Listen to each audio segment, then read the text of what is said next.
Welcome to So I Married a Film Critic. I'm your co-host, Julia. This is Barry the Film Critic. Hello, everyone. Now, Barry decided to torture me with this next one, and it wasn't all that bad. Well, it was a request from my good friend Swan. Hey, Swan. He requested either for Christmas season we do either Toys or The Toy with Richard Pryor. And I recently revisited The Toy recently. And I decided I couldn't go through that experience again. So I decided and said, yeah, let's do Barry Levinson's Toys. I haven't seen it in a while. The movie has an anniversary. It's about 30 years old now. And you had never seen it or didn't really remember it. So I was really excited to revisit it. I'm always excited to go back to this movie. Yeah, I don't remember anything from seeing it prior. But I feel like I have seen it. I don't think so. Maybe you just showed me scenes. Maybe, yeah, but no, I don't think we've ever watched it together in full. So it was definitely a different experience getting to revisit this movie. It was a big deal for me as a kid seeing it in the theater. One of the big reasons, and this is one of the things about this movie I remember with such fondness, when it came out, nobody knew what it was, and I'll get into it later. But I mean, Robin Williams was at the absolute top at this point. He was the #1 comedy movie star. And this was the first film he had done reuniting him with Barry Levinson after Good Morning Vietnam, which was a big breakthrough for him. And nobody knew what this movie was. The trailer was just Robin Williams. I showed it to you. It was Robin Williams in a wheat field addressing the audience. That's all it was. It was just him riffing.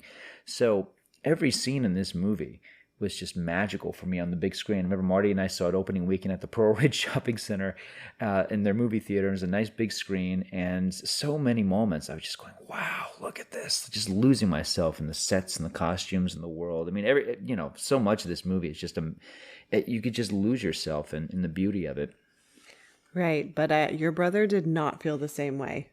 He did when we initially saw it, and the more we spoke about it afterwards, over the years, it's become, I think, hey, Marty, my brother, who's the editor of this show, I think it's a movie that he's hated so much. I don't know. I think we spoke about it the other day, just like there's something really fascinating about this movie.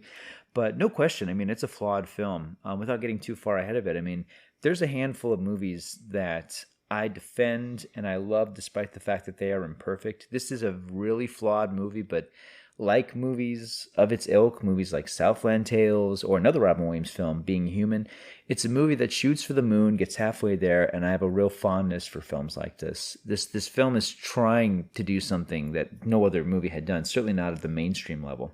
All right, well, let's get into it. So we open up with like a kid ballet, what looks like a recital, and there's dancers like on point in this like mini New York City, I don't know, set. I think it's even more insufferable than that. I think it's the Zevo Toys corporate Christmas program. It's like, okay, it's Christmas. We're going to have all the employees come. You can have your kids come. Santa's going to be here. Wendy and Lisa of Wendy and Lisa fame of the act that Prince discovered and made part of his repertoire. They're the ones singing the song.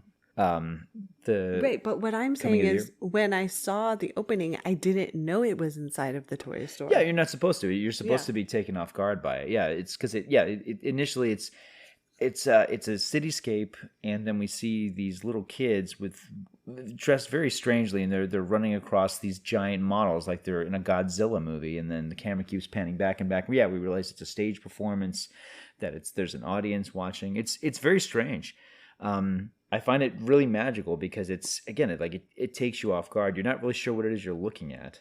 And then we see a quick cut to a car driving through a field, and then we go back to the ballet, and yeah, Santa's in a plane overhead, just like dropping presents down below. Yeah, it's nuts. Again, I think this is because the whole movie basically comes back to this. This is basically the bookend for the movie. So I think after all the shenanigans, I think this is Christmas Day, and the movie's kind of going, is it going back to this? No. That's weird now that I think about it, because the performance is going outside the window because there's a corporate board meeting between Kenneth Zevo, right? And the other members of Zevo Toys. The movie is a flashback? Well, think about it.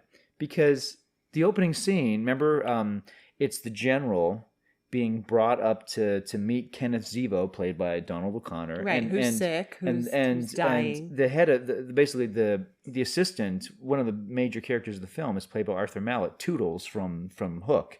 So he takes him up to see Kenneth Zevo, the head of Zevo Toys, and in the background, outside his window, you can see this performance going on, right? I don't know. Yes, you do. Oh, and isn't it Zevo Toys? Zevo with a V. Zevo. Zevo Toys. Zevo. So at the end of the film, though, after all the shenanigans that we'll get through, like they cut back to the Christmas performance. So now, even talking about it now, even I'm confused. Wait a second. Okay, we're not going to spend time thinking about that. You Google it. This has become like a Christopher Nolan film. Now I don't even know what the time frame is. You know, that says a lot about this screenplay. This screenplay, it took 14 years for this screenplay to come to fruition. 14 years? 14 years. And this is what we have? This is a script that Barry Levinson wrote with his ex-wife, Valerie Curtin, and for years it was considered one of the great unproduced screenplays. Seriously, it would pop up on lists all the time. Toys, the Barry Levinson script that he never got made.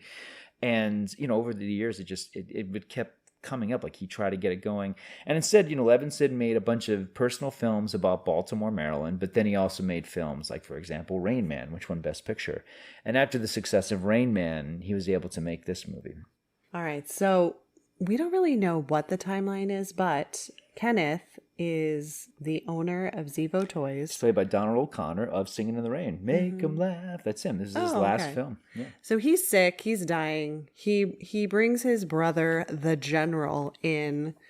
And the brilliant Michael Gambon. I think most people know him for Harry Potter, but he's also the lead in The Cook, the Thief, his wife and her lover. Amazing actor. So Kenneth doesn't want to leave the company to his kids. He wants his brother to take over.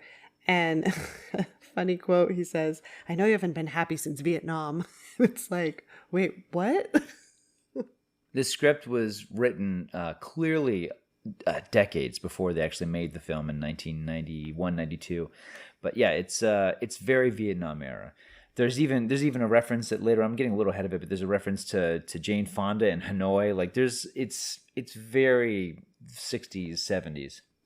Okay, so there's this it's like silly and a little bit weird, but Kenneth has this hat with this propeller on it, and the propeller starts to slow down, and apparently it's hooked up to his pacemaker. So if the propeller starts stopping, then they know he's like having health problems. And I'm like, what in the world? It's kind of horrifying, because what if you're outside in a windy day, you know, and it goes faster? You know, what if it like spins in the opposite direction? What if a bird lands on it? Yeah, to me, like, there's so many problems with this how thing. is this propeller hooked up to his pacemaker? I mean, look, after a while, I would get so paranoid. I'd be looking in the mirror like, is it going slower today? You know, am I dying because my beanie is getting slower? Yeah, I don't know. It's a fun idea, but it's also, it's a little morbid. It's so ghastly. It's like, how you doing, Grandpa? You're like, oh, the propellers, you know. How's your propeller, Grandpa? Did you grease the wheels? Like, you sure it's going fast enough? Yeah. Okay, so his son Les is a total flake, and played by Robin Williams. Yes, played by Robin Williams. And Kenneth says that he needs more time to grow up before he takes over. So yeah, because Kenneth dies, Zevo is basically now the head of Zevo Toys. Yes. So the General's the head. The General's the head, right. Mm-hmm. So then we see, you know, cut to everybody's going to his funeral, and well, we meet Leslie Zevo and his sister Alsatia, played by Robin Williams and Joan Cusack. It's one of those scenes that I remember so vividly. Oh, yeah. It's one of my favorite scenes, really probably in cinema, honestly, to talk about it that way. But I really feel that way. It's a scene where a car pulls up, and suddenly this house unfolds like a pop-up book. And I just remember the oohs and ahs in the theater, even as a kid, like, this is amazing. Look at this. Never seen anything like this before. And then the introductory shot of the interior, it pulls back. We're looking at a dollhouse. Like, again, like the film is, you know, it's doing these textured things to bring us into this world, although it's really not even showing us the world all at once. It's all like it's like opening like a toy box or a dollhouse. We're seeing pieces of it at a time. I can see that my plot points are going to be interrupted by your oohing and eyeing of this film. Well, the plot to this film is so important. So go ahead, Jules. Because when people think of toys, they think of the story. So yeah, please go ahead. I don't know what they think of because it's so strange. I'm totally joking with you. I didn't realize, you guys, I was taking notes, and the scene he just described, he's like, "You're missing it," and had to like You were rewind. looking at your paper. I'm like, no, look at this. This is beautiful. Like, this is why you watch this film. Who cares about the story and the dialogue? This is a visual experience. I mean, I know a lot of kids grew up with Willy Wonka and the Chocolate Factory. For me, this is what that movie was like for me. It's it's this whole new world. It's bizarre, and for me, it's a magical experience. The best scenes in this film are really just breathtaking. But sorry, back to the story. The thing we really care about, the story, plot. Okay, so they're driving to the dad's funeral, and Les and his sister, who I'm going to butcher her name every time, Alsatia. And they're driving in a bumper car. Les was just like, I'd rather drive dad's car. And they do have a bumper car moment. Like, there's just all these really silly things that happen. And I actually found it like kind of charming. Anyways. Yeah, likewise. All right, so they're at the funeral, and there's the casket of the dad, and there's like a toy in there that's laughing. Mm-hmm. And when Les opens up, there's just all these toys surrounding this guy. And it's kind of a, we come back to this laughing whatever toy in there. This little laugh box, yeah. Yeah, a little laugh box. And he's like, oh, the batteries will run out eventually, which, it's just a funny joke because we come back to it. But, all right. Can we talk about this factory, this toy factory? Yeah, because then we cut to the inner workings of the Zevo Toys factory, and it's, Ferdinando Scarfiotti. He was the art director on Bertolucci's The Conformist. He was the art director for this film. This movie was Oscar nominated for its sets and costumes, and no wonder. I mean, the sets and costumes in this movie are incredible. So when you get this scene of the factory workers, initially it's completely dazzling because you see it's like a giant elephant head and a giant hand. Yeah, there's just like toy parts like sliding down little slides, and then they're on like conveyor belts, and everybody's putting stuff together. These people are way too happy. It's interesting because like the opening scene, it's like the movie wants to be a musical, and it's not, but it really, really wants to be, because as you said, like all the workers are singing and dancing along with this Tori Amos song, and they're all moving at the speed of it. And initially you're like, okay, this is pretty cool. It's a really interesting visual. But then later on, without getting too ahead of it, the movie cuts back to it like a day or so later. And they're still singing and dancing to the Tori Amos song. I'm thinking, oh, this is a madhouse to work at this place. Yeah. All day you're singing and dancing to the same song. Tori Amos song. You go out of your mind. And it's called Happy Worker. Yeah, and it's bizarre. It's this faux reggae song. Like, oh my gosh, dude, that would drive you crazy working, Yeah. I mean, the only thing weirder would be if like they were singing and dancing to like to a Tom Waits song. Mm-hmm. I was like, oh my gosh. Everybody be happy. Yeah, I mean, like, seriously. It's a really strange choice. It's 1992. I understand why Tori Amos is on the soundtrack, but there's a lot of things they could have used here, and they went with this. They did. Yeah. So then we go to a novelty toy meeting, and this seems to be a common thread throughout the film, are these funny novelty toys. Did you find them funny? I mean, it's a lot of wackiness. I didn't find them It's a like steady stream of wackiness. I didn't find them like, oh my gosh, that's hilarious. I just found them bizarre. Well, we see the scene where Leslie and a bunch of his cohorts are watching dailies from a commercial. It just seems like the actors are just improvising wildly. Like, was there a script here? It just seems like Williams is kind of leading the fray, and the other actors, they're just making stuff up. It's a little chaotic. I don't know. Like, you get the sense like, okay, this is maybe the script wasn't working. They're just like, just go with it. Just go with it. So yeah, there's a lot of riffing. A lot of riffing. Yeah. So Alsatia, there's this scene where they show her trying on all the paper doll clothes. Yeah.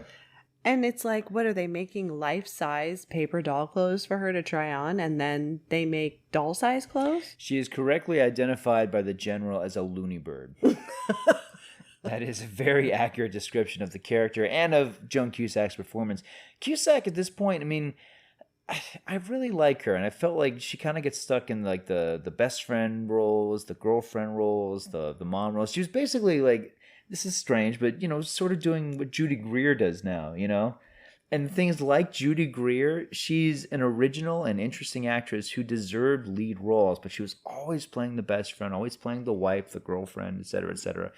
And here she gets a chance to do something very different, but the character I find is so off-puttingly weird. Like, it's not fun like her brother Leslie. It's just I'm uncomfortable by how bizarre this character is and how bizarre she is in this movie. Yeah, she's really weird. She is a loony bird, and General Zevo thinks that this place is nuts. I mean, he's walking around like, what have I gotten myself into? So then he goes to see his dad, which is a 4-star general who's, bedridden, but he's, you see him go into this like military tent to go talk to his dad. And it turns out this tent is like inside of a mansion.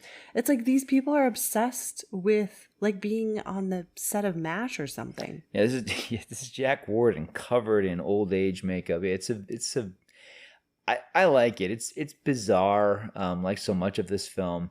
And they managed to get in some, thanks to the subtitles, we watched this with the subtitles on, they managed to get in some really dirty jokes here that you kind of don't catch otherwise because Warden's kind of mumbling under his breath.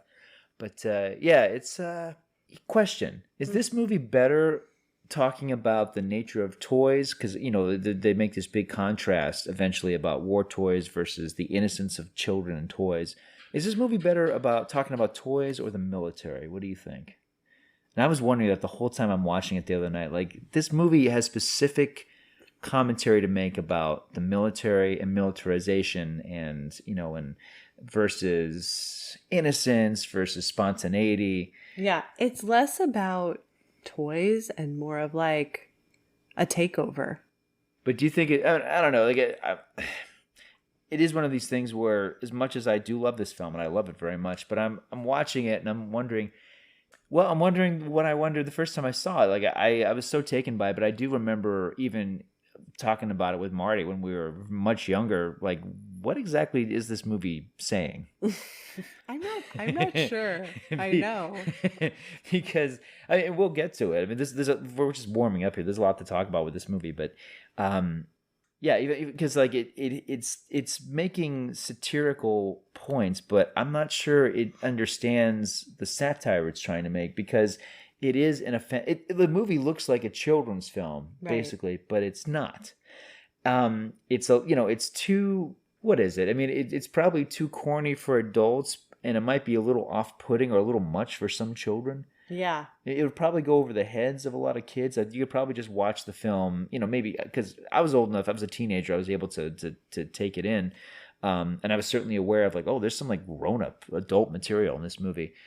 But at the same time, exactly what this movie has to say about militarism versus Hasbro and Mattel.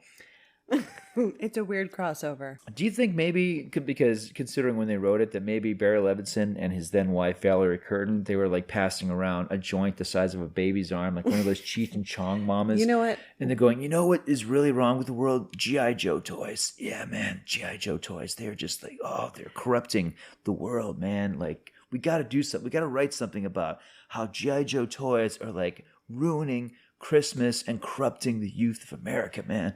Do you think that his soon-to-be ex-wife was like trolling him when she was writing this script? What do you mean? Like, she knew she was going to bail on the marriage and she just decided to mess with him. It's like, yeah, Barry, go ahead and write your script like, about the war toys. Mm-hmm, yeah, sounds great. And then she just added a bunch of wacky things. Yeah, her name is Alsacia. Yeah. Yeah, exactly. She was just and messing they're singing with him. And dancing in the toy factory. Yeah, write that down, Barry. They'll make this movie, all right. Yeah, call it Toys. Yeah, that's a good title. See, perfect. Like the ultimate revenge. Considering how well this movie did at the box office, yeah, it really is. You think like opening weekend when she looked at the box office, she's like, "Gotcha, sucker!" Yes. Told you not to write that stupid screenplay. You sabotage me. All right, so we go to a meeting, like just like a business meeting. The general, he's totally falling asleep. He doesn't know what anyone is talking about, any of the details. And then he overhears leaked plans, and oh man, do his ears perk up. He's like, espionage. I'm going to bring in, he's going to bring in his son to help. And that his son is Patrick, played by LL Cool J. Oh man, do I love this character. I love this performance because everybody here is giving very stylish performances. LL Cool J is not. He's playing completely straightforward. The movie never questions that LL Cool J could be the son of Michael Gambon. The movie never addresses it. It's great. But I think even better is the fact that LL Cool J, again, like he's like, we eventually meet Robin Wright's character. She's got this really, pronounced Southern accent, and, Joan Cusack and Robert Williams. I mean, they're really going out there in this movie. So are most of the actors.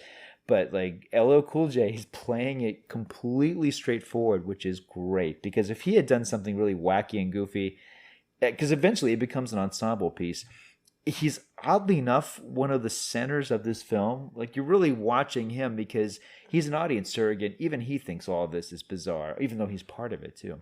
Yeah, so he's supposed to implement like photo IDs and, more, security measures, because, these leaked plans, they're getting to other toy companies. So you don't want anybody else, making weird jackets that smoke. Why would someone would steal that amazing idea. And then they decide to do war toys, and the general and Leslie, they're kind of both, I don't know, maybe this is one of the themes, because they're treating your enemy like a friend. Like, they kind of both know each other. They don't have the same ideas or the same direction for this toy company. Do you think the movie's saying that, that the corporate atmosphere invites war amongst your colleagues? Probably. That's a good idea. One of my notes that I made was that this movie, it thinks it has more to say about the military than toys, but I think the opposite is true. I think this movie actually has more to say about corporate culture. Kind of. If this is satire, boy, is it heavy-handed. And I don't know that it's completely effective in that way. But I think, I think the movie's certainly trying to make a commentary about, the innocence of toys versus toys that, invite, the toys that talk about, bloodshed and chaos. But the thing is, even though the movie tries to make this statement that the toys, the visible toys that we see in this movie, they promote innocence, they're traditional, they're benign and cute and sweet. But even before the war toys angle kicks in, we do see that Zevo Toys, we hear it and we see it. They make video games and they have VR helmets. Mm-hmm. So they're doing high-tech stuff. They're just not doing the G.I. Joe angle, which the general implements. When I loved the scene where LL Cool J and his dad are in the car and they're kind of having this conversation like, hey, you need to get on board. Yeah. And he's driving him home, and LL Cool J is like, I'll just get out here. And he's like, you're not even near the house. And he's like, always training. Like, he just like goes out into a field and just, it's like he's always in the military, even though he's technically not. Well, I think he's probably special forces or something like that. Yeah, there's a running gag that LL Cool J's character is always able to camouflage in any situation. Yeah. He's always running off or disappearing. It's an interesting visual, and it's certainly, I don't know, it's not the greatest running gag, but the movie, how many, maybe 4 or 5 times the movie utilizes this joke? It's funny just because his dad is always like, that's my son, like, way to go. Yeah. All right, so 6 weeks later, there's like barbed wire and metal detectors at Zevo Toys. And as you mentioned, the Tori Amos song becomes darker at this point. So it's like the angry remix So, because Patrick has a whole police crew, it's like the Stasi are like walking around this toy company now, and it's like happy workers, and everyone's just like, "Wow, I hate my life now. It used to be so fun here." This song was insufferable before. Now it's so much worse. Well, I mean, it's basically like, what if the Nazis took over Willy Wonka's factory? Yeah, kind of. It's like, I mean, or any kind, and, forgive me, I don't mean to be heavy-handed. If any kind of fascist regime, because, yeah, I mean, it's a literal militarization of this, benign, cutesy, always whimsical toy factory. So, yeah, there's walls, there's barbed wire fences, there's heavy security, there's, it's like TSA, you have to go into work and you get searched, and, yeah, it's joyless. Yeah, and then you have Les, who comes into a meeting with this thing called a sound jacket, and it just makes all these crazy sounds, and he doesn't turn it off, and it's just really annoying. And it's Robin Williams. And also, let me pause for a second to say, Robin Williams at this point was the #1 comedy star in the world. And we forget about this because there was a period, this was 2 years before Ace Ventura came out. So Jim Carrey at this point was the white guy on In Living Color. And at this point, Steve Martin, Bill Murray, Dan Aykroyd, and Eddie Murphy, they were having some hits and misses. There was a lot of ups and downs for those guys. So Robin Williams was on top. And this was after Good Morning Vietnam, Dead Poets Society, Fisher King, and Hook. And the year after this was Mrs. Doubtfire. So, I mean, he was on top. So on the one hand, him playing this character, it's kind of an obvious choice, and it's kind of a delightful choice at times. But let's be honest, Leslie Zevo is kind of insufferable. Yeah. Working for this guy would be awful. And by the way, there's a lot of Patch Adams in his performance. There's a lot of time where you're saying, like, okay, he's kind of trying out the Patch Adams character here. Just a guy who's just constantly in his own head, constantly, I mean, there's a lot of Williams in the character, obviously, his ability to riff, his ability to just, come up with wordplay and come up with these wonderful comic ideas that seemingly come out of nowhere. But we're also seeing a guy who just, does not have an off button. Yeah. Well, no, he's never had an off button. So, yeah. Okay. But now we go to the duplication room. Yes. Which is where we meet Robin Wright. Yeah. Robin Wright.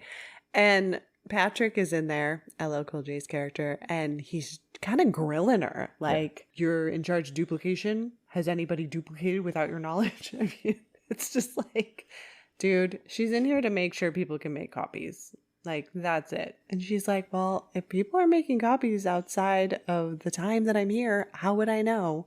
And, he's just trying to get to the bottom of this espionage.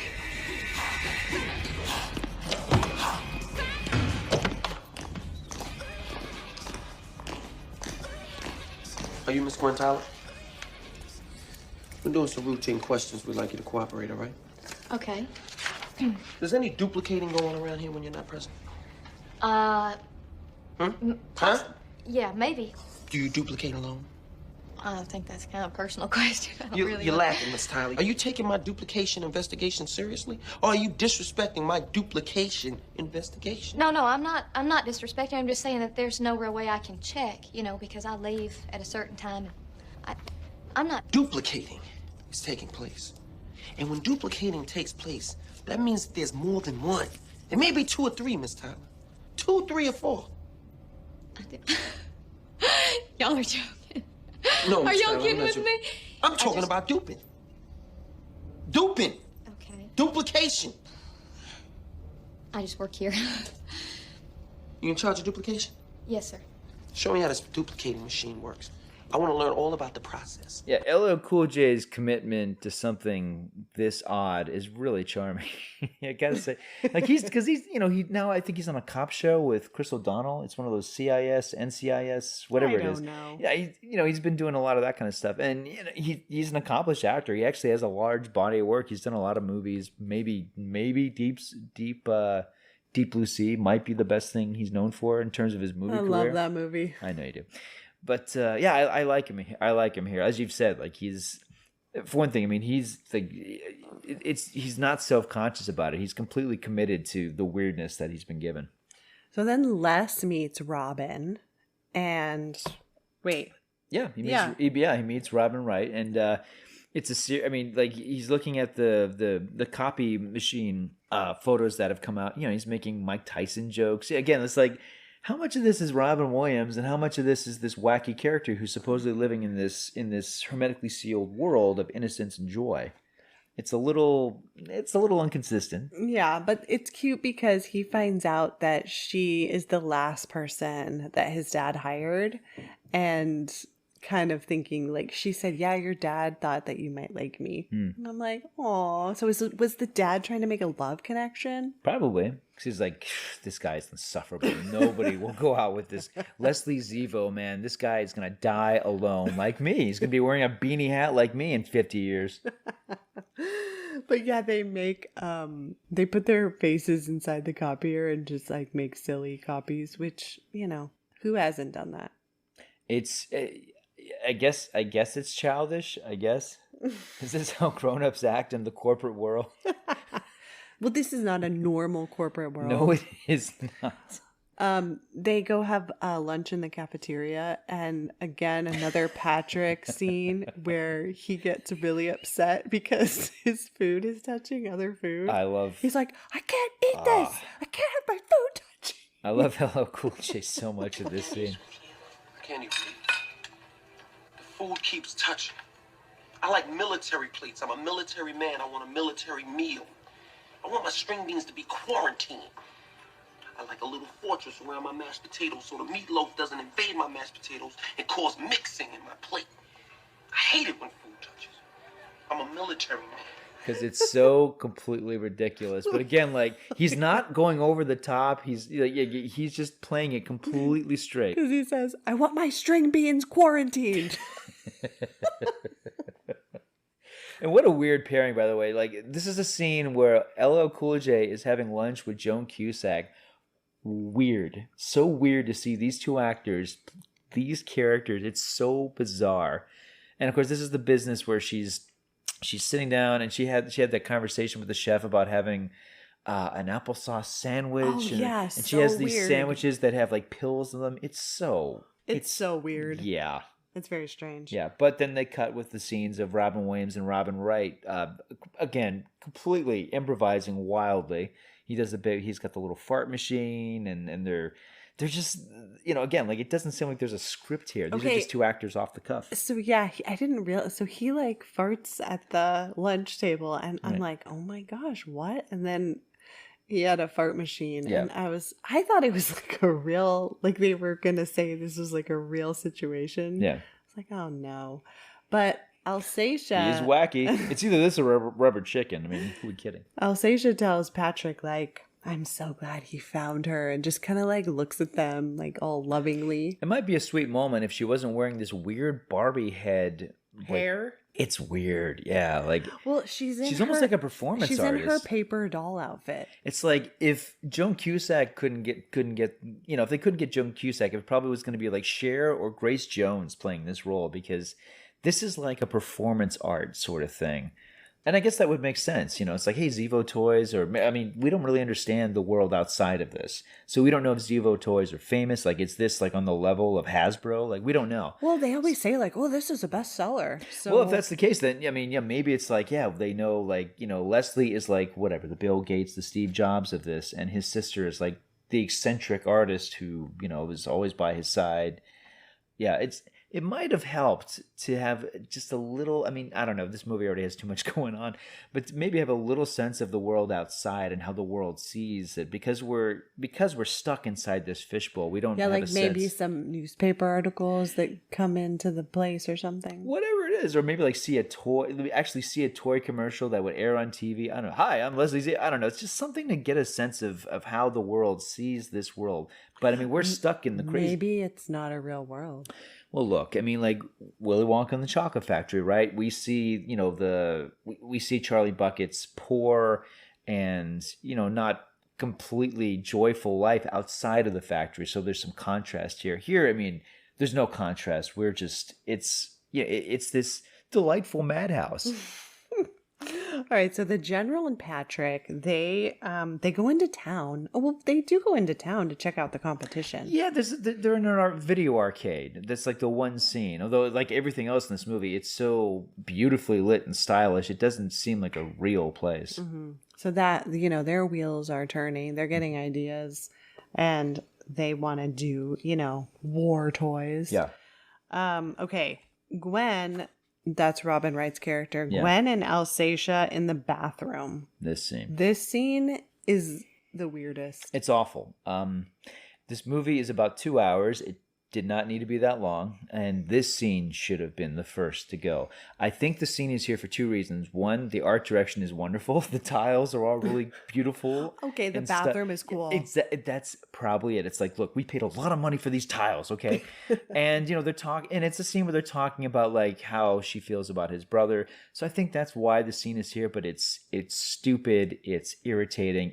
It momentarily stops the film. There's a few of these scenes, especially in the second act. There's a lot of these, but yeah, this scene, honestly, every time I watch this movie a lot. I probably watch it once every year or once every 2 years. I always fast forward through this scene. Yeah, Alsatia makes me very uncomfortable. She's like standing in the corner with her head Like up. the Blair Witch Project. Yeah, like in a weird angle. And then she has Gwen come over and it's so strange. Yeah. Anyways. Look, this movie is all whimsy, no restraint. Yeah. There's no restraint to this movie at all. Levinson was able to do whatever the heck he wanted. He got the budget. He got a gigantic budget for this movie. Williams is at the top of the hill. Nobody was going to step in and be like, yeah, maybe think twice about that scene. No, like Levinson got final cut, as he should. I think directors should always get final cut. I don't care what the movie is. I think a director should always have final cut. That said, someone should have stepped forward and said, maybe that scene in the bathroom really isn't working. Maybe your movie could be like, maybe 90 minutes. His wife was like, no, keep that scene. Keep it. Barry, your movie peaks in the bathroom. Can you make that scene longer? Let's give them lots more dialogue. What are they singing? Ooh, let's work on that. Yeah. Can you have them sing another version of Happy Worker?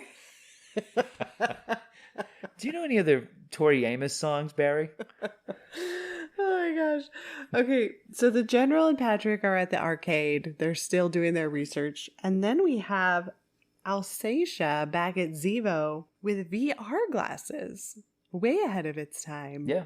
You Well, know? at this point, virtual reality was like the lawnmower man. It wasn't like how this movie portrays it, which is, to say it looks completely real. This is like the movie Brainstorm or later on, Strange Days. This is an idea of what virtual reality is now, where you put the helmet on. It's photorealistic. Well, they called it the Woozy helmet. Yeah. And I'm like, oh, that sounds like my worst nightmare. Like, she's on some kind of roller coaster. Mm-hmm. It's like, I would have just barfed.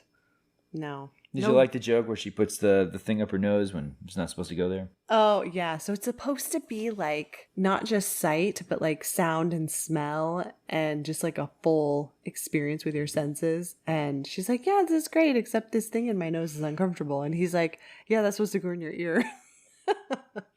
It's a lot of gadgets and doodads and... It's a lot of wackiness, kids. Yeah. Lots of wackiness. Okay, so Les and Gwen she's bike riding. Oh, this scene. And he pulls up in his car and he does this thing with a puppet. This scene killed me the first time I saw it. I was laughing so hard. But here's the thing again, and I gotta say, a lot of movie critics so much smarter than me have pointed out to this moment that like this is not consistent with the character. He's talking to her. She's like, "What are you doing?" He's like, Williams quickly pulls out this little devil puppet and goes, "I want to get laid." And it's hilarious. But again, it's like, what this is like a Robin Williams bit. This doesn't seem like the equivalent of Willy Wonka would pull that gag. Yeah. Or would he? Is this guy so sexually repressed? He's like, I got some sex jokes I've been waiting to unload that I never do with the corp. Yeah, maybe he's just so repressed. He's like, oh, I got my blue material for the new girl who really digs me. Yeah. She liked my fart gag. I'm still in the game. Most of my dates don't get past the little fart machine. She's too nice to like tell him to just like get out of here. Yeah. With his weird... incessant weirdness. Yeah, exactly. Yeah. Yeah, and then he opens up to her that he's, he needs to stand up to his brother because his brother is basically taken over. The general's taken over the company and he's feeling insecure about and that. he's like, I got to talk to the general about not doing war toys. Yeah. Yeah. He doesn't think it's in line with Zevo's mission. Yes. So the General and Pat, they have remote control planes with weapons. They like have drones. Again, ahead of its time. Very ahead of its time. No, in terms of, I mean, there's a few monologues the General has talking about like, well, what if the kids would, play with these toys and they wouldn't even be conscious of the fact that they're using weaponry. Yeah, so he basically talks about a toy-sized military with weapons, a military you can afford. And I'm like, oh, drone strikes. That's exactly what we went to. Yeah, he says, I wrote it down, a toy-sized military, warfare without a conscience. Yeah, which is, it's remarkable because, that's exactly what drone warfare is. That's exactly what it is now. This idea of you don't have, you're not losing lives, and you're having these wars that that are able to be fought like video games, basically. Mm-hmm. Well, there's a mention about an Amish video game. Yes, I didn't get that. That's a Robin Williams throwaway joke. Okay. So, yeah, the General.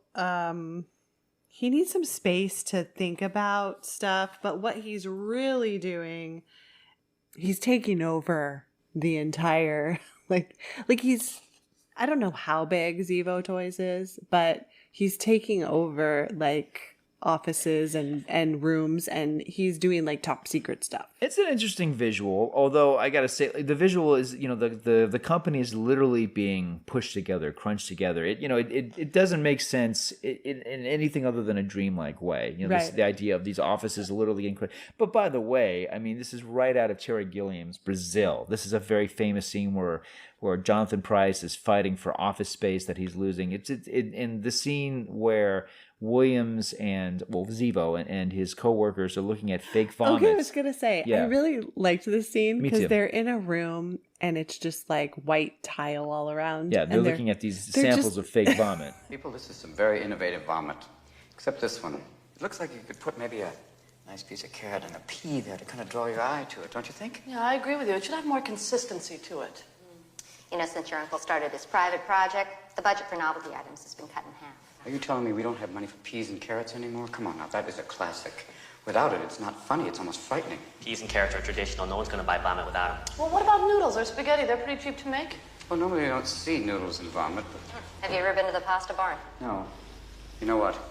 In order to be competitive in the world market, maybe we need more of an international nausea. Something... Yes, can we cater to Asian people, please? That would make me very happy. I mean, this vomit is very Anglo, very ethnocentric. This is obviously the vomit of the white man. It's impressive. Well, we can have something like the teriyaki toss. That would be one. fine. That's the You happy? Bavarian blow. That's very interesting, but it's too much. I mean, there's a lot going on here. It titillates me, and to me, that's the wrong reaction. Yeah, this is almost like Braille. It appeals to a male market. Is this room getting smaller or am I bloating? No. We're being attacked by a crossword puzzle. I like this one very much. Well, yes, that's our Oktoberfest model that's bratwurst and knockwurst, the Bratsplat. How'd it test? Very well, 90%, highly recommended. What's the gag factor? Instantaneous. We are working here! What is this? That's a tofu toss. It's very nice. I mean, that's no word for the kosher people, the Hasidic heave. Why do we have coconut and mushrooms here? This is diarrhea. This doesn't belong here. We'll send over to Peter in the poop department. This is ham and pineapple. Yes, we're calling that Maui Chowie or the Dan Ho Heave. I like that. That's very colorful. What's that? That's our duck sausage and cilantro. We call it the Wolfgang Chuck. And look, there's the Wyatt Earp. I love that one. Ah, but we added okra. Now it's a Bible belch. That's very nice. What the hell is going on here? Sorry, Les. The General needed more room. Didn't mean to scare anyone. You guys need to change your diet. And so then the walls start closing in and they all end up on the table with the vomit. Yeah. And it is a funny visual, but then when the walls in the cafe start closing in, it's just a mess. It's a little much, but again, there's a dreamlike quality to this entire film. I mean, the movie is just wall-to-wall surrealism, and it never explains itself. So you either just go with it, or you go, this movie is bananas. Yeah, it is and it gets bananas. more and more bananas as it goes on. Although I gotta say, there is a moment I thought, where Williams says, war toys would be a philosophical contradiction. And I thought, yeah, so is this movie. This movie doesn't know what it is either. The whole movie is something of a contradiction because, I don't want to get too ahead of it. That's okay. But there are times where this film is kind of pulling from other sources. There's the Last Temptation of Barbie scene, which I love, where they're watching this Barbie doll get pulled apart. Oh yeah. But there, you see a guy in the corner who's like working the gears, and it's a visual right out of Fritz Lang's Metropolis, one of my favorite movies. So Levinson is pulling from a lot of different sources, and of course, the visuals in this movie are. There's a lot of people have noted how the movie is very similar to The Art of Magritte. It's a film that's pulling from all different forms of art, not only painterly art, but also cinema art. All right, so Alsacia goes to visit her dad's grave, and she can still hear the laughing, which is a little bit morbid. To hear the dad's laugh box from under the ground. Oh, and his tombstone is a giant elephant that blows bubbles, which, as I said, yep, that's it right there. That's what I want my tombstone to be. Oh, that's what you want? Yeah, I don't want an eternal flame. I want a giant elephant that blows bubbles eternally.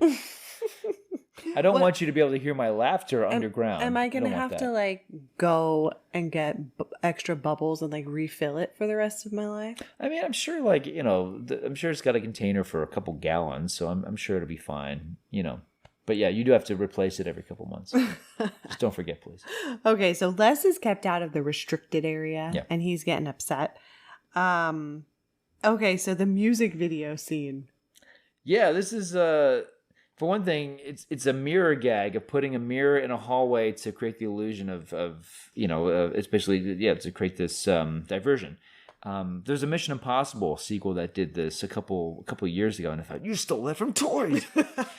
But yeah, this is odd, and it's also it's a movie written by an older man who's not only commenting on Vietnam and Vietnam era concerns about war, but it's also an older man showing us what he thinks an MTV video looks like. And this is like a Devo, Kajagoogoo. This is like a very, it's a blatantly surreal video. It's very much like that music video that they show in Flight of the Navigator. Yes. Where the guys, like, their legs get longer and they're breaking all the TV sets and whatnot. The Yolanda and Steve disguise. This doesn't make any sense. And here's why. Because I do like the scene, and I like the Thomas Dolby song. I do. I'm a fan of Thomas Dolby. I like this song a lot. It's a Mirror song. But the Yolanda and Steve disguise, it's just Robin Williams and Joan Cusack in different costumes. They're not really in disguise. No. They're the head of the company. Of course they're going to recognize them. It's so stupid. Like, why wouldn't they? Like, it's Yolanda and Steve. No, it's the head of the... It's the Zevos. I didn't know. Why didn't they just put the mirror in the hall and then sneak in? They got to do this. They have to do a music video? They do it live? Like, no, like, record it and then put it in the feed. But they're, like, performing it live with this fake background. I mean, it's a fun idea. It's like something out of a Bugs Bunny cartoon, but I don't know, even to say, like, it doesn't make a lick of sense. Well, it is toys. It is this movie. Yeah. Okay, so so Les sneaks off while Alsacia is left to do this music video by herself. And he this guitar solo that just goes on and forever. On and on. Yeah. So he sees all these kids playing video games, and he's like, what in the world? Well, then, they realize there's a breach in security. Yeah. Well, Les goes into this water tank where there's some kind of sea swine. This is so weird. The sea swine is an idea that should not have made the final cut. It's an idea that it's this, weaponized sea lizard, I guess, or like this robot sea lizard, whatever it is. It should not be in this movie. They built a big set for it. They clearly built the monster, and there's all these scenes of Williams when the monster actually plays into the climax. It was a mistake. It should not be in this movie. Because I'm like, is this part of another weapon? I mean, it seems like it's a part of another movie. It should not be in this movie.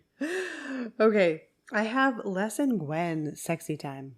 I don't know why I wrote that. Yeah, well, that's a part of the movie that shouldn't be here either, because you know what? All those scenes in Charlie and the Chocolate Factory and Willy Wonka and the Chocolate Factory, at no point, young audiences, older audiences, are they ever going like, man, you know what I really want to know about the sex life of Willy Wonka? No, nobody's thinking about that. When do you think the last time Willy, No one has ever asked that. So the fact that this movie not only is showing They're that going to be asking that now. yeah, Just kidding. the next time you watch that movie, there's because it's kind of a funny visual, but it's also like it's such an awkwardly written scene. Like I this is where the film gets really hit and really miss. So two of the general's agents, one of which is played by Jamie Foxx in a very early role, they've been assigned to spy on Leslie and Gwen. So Leslie and Gwen are getting intimate. And remember, it's not just a robot with a camera. It's a robot with a trench coat and a hat. The robot looks like stranger danger and it's like creeping off to the side. It's making these little shifty noises. Like, how do you not notice this? And how do you not notice, like, it's funny, that robot looks really suspicious. Like, Yeah. do they really think like, oh, it's probably a toy from the factory? No, like this robot looks kind of nefarious. It looks like a robot. It's like a stranger danger robot. Right. And then Gwen takes her bra off and throws it, lands on the robot, and he gets catapulted out the window. Yeah, it's crazy. The robot moves forward. The bra acts as a catapult, throws it out the window. It's a pretty elaborate gag. And the robot lands on the ground, and we see the video feed of the truck running over it, which is very funny. But like, it's like, man, they spent a lot of money and time on this scene. Yes. I mean, if anything, the relationship between Gwen and Leslie is endearing because they have this childlike quality that they share. Yeah, we don't really want to see them start doing that. We don't want to acknowledge the fact that they're adults. If anything, it's interesting and endearing, and also keeps it simple to keep them childlike. To bring sexual intimacy into it. It's such a contrast with so much of this film. But this movie is constantly throwing contrasts at us, and a lot of them don't really work. There's a problem with tone here. All right, so the general tells Les that the Washington boys are all set to come, and I'm going to show you what I've been working on in 2 weeks. But Leslie already knows.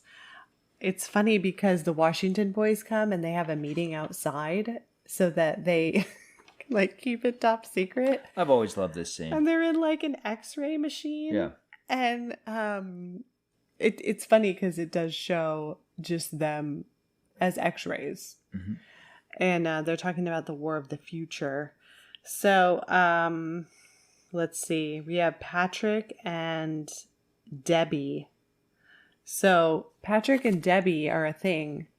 And Debbie is like the nurse. This is another scene his that grandpa. should not be in the movie. I hate this so much because what is all this sleaziness doing here? Yeah, What is this sleaziness doing in toys? I hate this so much. Debbie Mazar, I like her. I really do. I've always liked her when she pops up in movies. She's been in some Spike Lee films.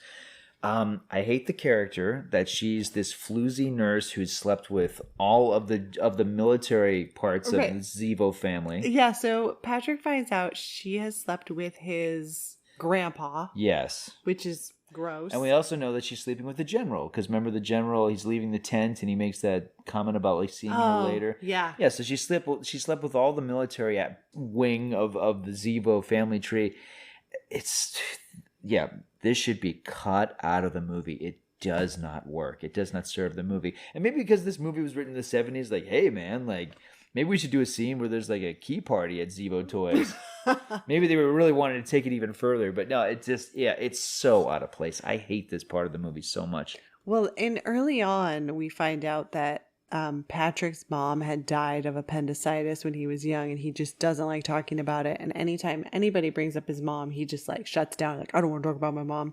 Well, Debbie lets it out that his mom did not die from appendicitis. And basically Patrick defects from the family. We don't even need this in the story. Look, just have it that Patrick realizes, like, oh, like the general is crazy. Right. And, he wants to start a war and have children fight it. Basically, that's terrible. Making, this Fisher-Price-like company look like, like a fascist country. Like, maybe that's a little extreme and irresponsible. You didn't need to be those so like, my mom. Like, no, we don't need this. Okay, so but Patrick does tell Les, like, hey, the general is making lethal weapons. And so the general is going to go to war, and this is where now we get a toy war. Yeah. So this got a little. This went on a. It goes on too long. It is. Too long too much for me. It's because it's. I mean, what are we talking about? So it's like the high tech war toys versus the innocent, pure wind up toys. So it's just a series of scenes of these toys going towards each other. The war toys, they fire away, and they cut to these classic toys exploding, and we see this over and over again. Levinson is a lot of things. I don't think he's an action movie director. I don't think he knows how to make the scene exciting. And because it's a lot of like slow-mo, big, like bright bangs. Yeah. And I found myself like near the end being like, oh, I'm getting really tired and I don't even care about this part. No, and I'm the same way. Maybe honestly, I do remember, in addition to all the moments that filled me with awe, I do remember this part of the theater. I remember being a kid watching this movie just thinking like, this movie is losing me at this point because it's redundant. It's not visually interesting to see these toys just blowing up. And the actors are running around through hallways, and a lot of it's in this jerky, slow motion that it doesn't look good. It doesn't help the scene at all. So it's a lot of chaos at this point, and it just keeps going and going and going and going. And then we find out Alsasia's true identity because her head gets blown off, and we find out she's a robot. This is a huge... Look, they should have introduced from the very beginning that she was a robot because it would have justified Cusack's weird performance. Yes. It would have made us maybe find her endearing. Like, okay, now we understand some of these odd choices that Cusack is doing. And, the character is quirky because, her circuits are a little... And not to get too ahead of it, but even in the last scene of the film, Williams makes this point of like, she's been fixed, but she's not completely fixed. So we're kind of enjoying what Cusack is doing because it's like, yeah, this is the quirkiness of the character because she's this, this old robot. The fact that they throw this in at the last second, that she's been a robot the whole time. I mean, do you think like maybe a young Shyamalan saw this in the theater like, oh, that's brilliant. I'm going to make a career of this. Do you think Barry Levinson realized that her performance was so weird he had to make her a robot? I think it's always been in the script, but like it's everything in this movie. Nothing is done with subtlety. Everything is a heavy hand because not only does her head explode off of her neck, her head is on the ground, and as you remember, like it's a very elaborate special effect where like you see like there's like bolts and sparks coming out of her neck while she's talking. I mean, this is one of the most elaborate decapitated head gags I've ever seen. And it's like, okay, now the character is interesting all of a sudden. Now I'm interested in this character because, his sister is a robot. She's been a toy the entire time. Yeah, because the dad felt bad that Leslie was an only child. Another gag that would have worked, like, okay, either two things. Either you introduce it immediately that she's a robot the entire time, and it's funny because it's like, okay, she's a malfunctioning robot. Okay, cool. Or you have it be a running gag through the entire film. It's like, we think she's a robot. Like, yeah. Like, that chick is weird. She's never gone out on a date. She's in her 30s. She wears Barbie clothes. She's like, that girl is bizarre. We think there's a rumor in the company that she might be a robot. Do that. Don't have this be like this insane plot twist with 5 minutes on the clock. It's all, yeah. It is weird. And then, of course, you have the fight scene between the General and Zevo on an out-of-control airplane, the one that Santa flies on. Oh, yeah. And then eventually the sea swine kills the General. I mean, the movie goes cuckoo nuts in the last 10 minutes. And again, there's no restraint to any of this. Every scene has been fully budgeted. I mean, this is a movie with a generous budget. Every scene is done, with state-of-the-art special effects, or what was state-of-the-art in 1992. And then the General, turns out he didn't really die. He ends up in the tent with his dad, the 4-star general. His own form of purgatory. Yeah. And that's where he's going to be till he dies. Mm-hmm. So, yeah, I mean, is that the end? Well, yeah, I mean, they go full circle. So it's back to the performance that the movie started off with, the kids and Santa Claus and Wendy and Lisa, closing of the year. And yeah, the final scene is when they all go back to the elephant grave. Yeah, and Joan Cusack's wearing a wig, and now it's kind of endearing because we know she's a robot, but again, it's like it's still too much for this movie. And so it's like the new family unit is there. So it's Leslie and Gwen and Patrick and Alsacia. And Toodles, I think, too. He's always in this movie.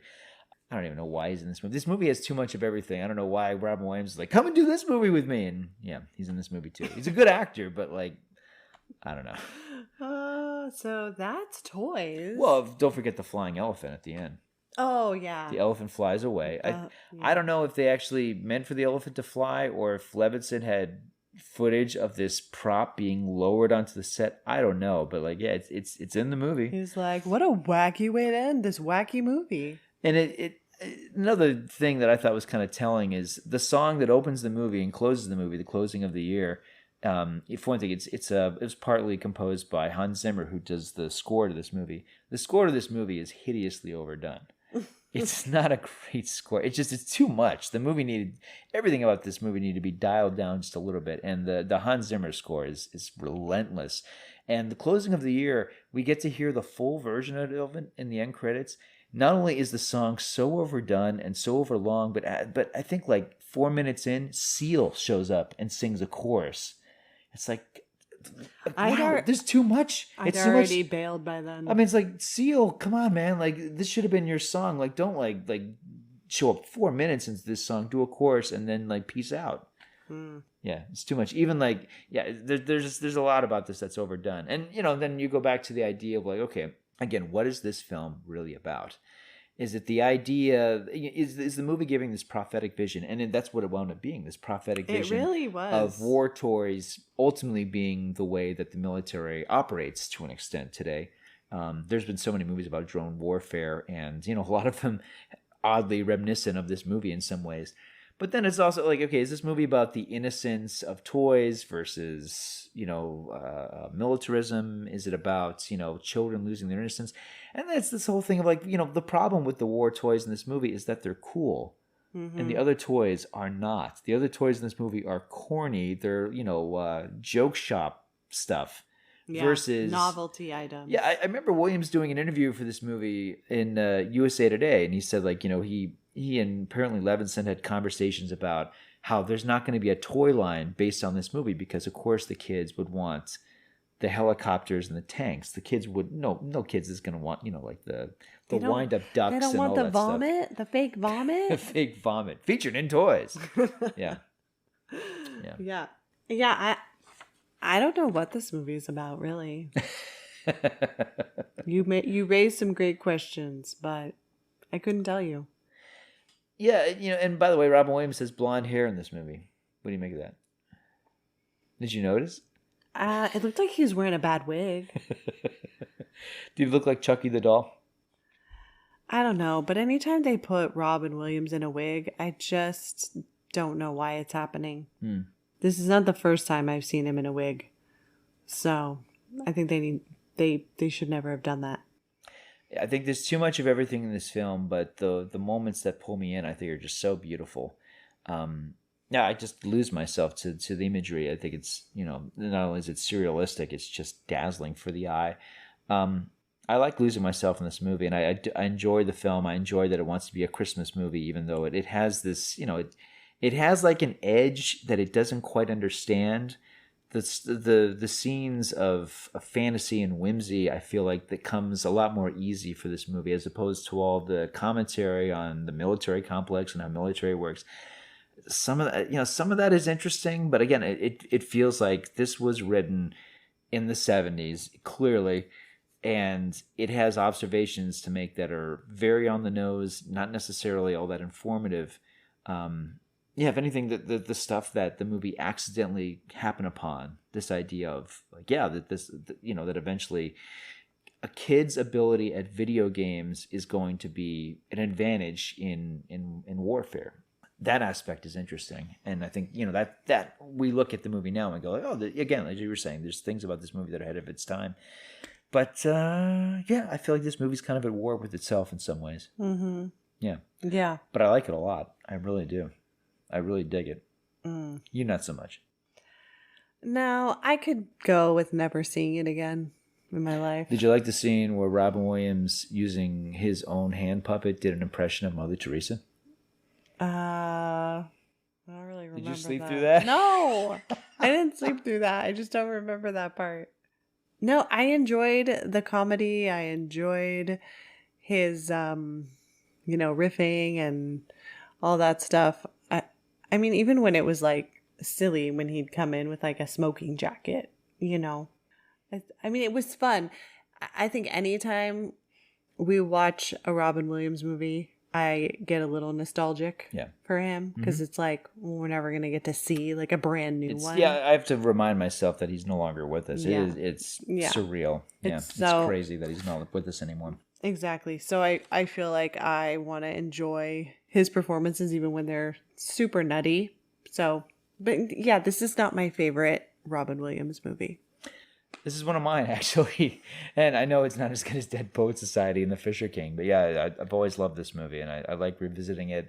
It doesn't... I was kind of hoping over time that it would develop a stronger cult following. It really doesn't have a cult following. Not like the kind that I would like, where people are more willing to talk about it.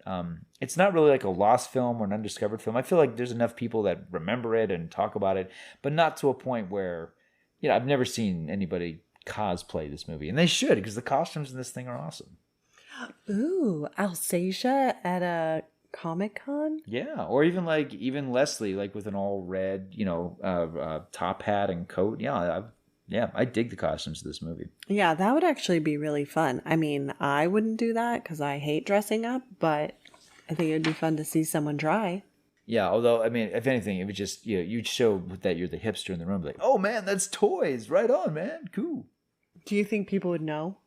No, I don't think they would. I don't think they would know. I don't think they would be like, oh, okay. You're giving people a lot of credit. Yeah. I don't think they would know. Well, this is a movie from 1992. I mean, yeah, it was a giant flop when it came out. And the thing is, like, the movie opened around Christmas, and it was Williams at the top of the mountain.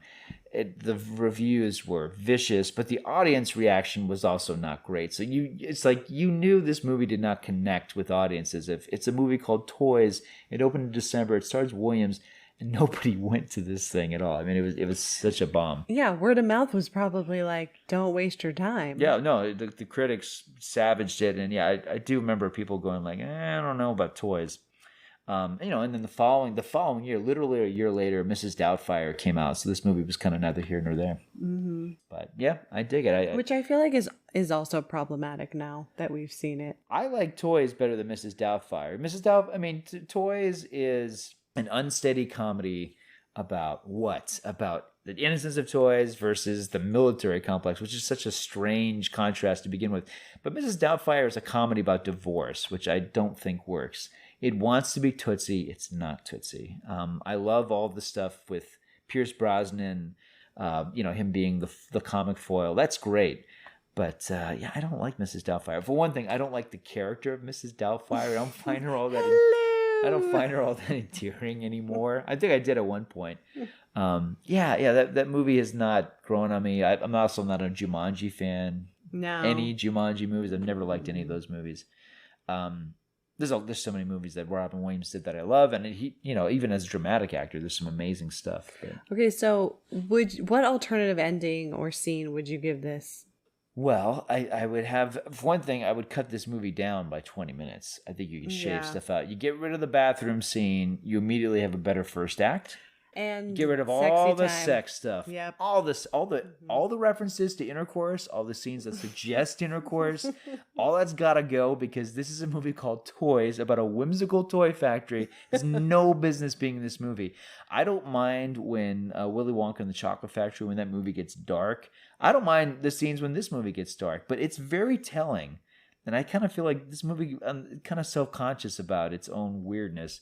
Barry Levinson did an interview of this movie where the interviewer asked, like, well, what is the movie? And he's like, I think it's a comedy. Yeah, so I feel like this movie has a bit of an identity crisis, but that's okay. Yeah. Yeah, I'm all right with that. I'm not going to say it's a flawed masterpiece. It's flawed. It's flawed. It's not a masterpiece. It's definitely not a masterpiece. It's not a masterpiece, but I dig it. I've always dug it. How many stars? A 3.5 for me. Wow. Yeah, I love it. I really do love it. I think I'm going to have to give it 1.5. Whoa! Oh, you're like those critics in 1992. You hate this movie. I like the sets. I don't even mind the surrealism. You don't like the Tori Amos song? No, happy worker can just go to the darkest places and stay there. How do you feel about the Mirror song? No. Do you remember that song? I don't. By Yolanda and Steve? No. And the other thing about that scene that we didn't mention was this was around the time when, okay, so it's like these security guys and they're watching all their screens and someone had to distract them and put like an MTV like logo, little sign over this channel. Yeah. And so when the music video starts, they're like, "Well, what's this?" And they look down like, "Oh, they must have piped in MTV." Like, "Oh, like, are you kidding me? This whole time you didn't notice that? Like, you guys are terrible security guards." Well, yeah, and as I said, like they're working at Zevo Toys. They know who their boss is. And do they? Because Patrick hired them. Do they really know that Leslie and... This is a world famous toy factory. Yeah, they should know who their boss is. They should know, like, oh, that's our boss in a red coat with his sister who's weird. She's in a red coat. And they're pretending to be this act that somehow made it on MTV, which is about young people and youth. And here you got these 40-year-olds doing this weirdo Thomas Dolby song. Yeah. They should know. It was, anyways. Yeah. So, no, 1.5 stars for the parts that made me laugh and... You know, like lines like LL Cool J gets all my stars, and then Robin Williams. I think LL Cool J like makes this movie for me. Wow, LL Cool J quarantining the green beans. I mean, come on, he's funny without trying to be funny. And everybody in this movie is really trying. Everyone else is trying so hard. Yeah, that's true. And he's playing it straight, and it's hilarious. So yeah. All right, well, Swan, I hope you're happy. This was a request, and I'm again happy to do it. I probably watch this movie not every year, but maybe once every 2 years. I always throw it on around Christmas time, and I wanted to revisit it because it's 30 years old. I have fond memories of seeing it in the theater. I remember when it bombed so hard, but I had the poster for this movie in my bedroom for years. It's a really cool poster, and yeah, I'm a big fan of this movie, and I always feel like I'm completely alone in my love for this film, and you are. I still feel that way, especially after this podcast.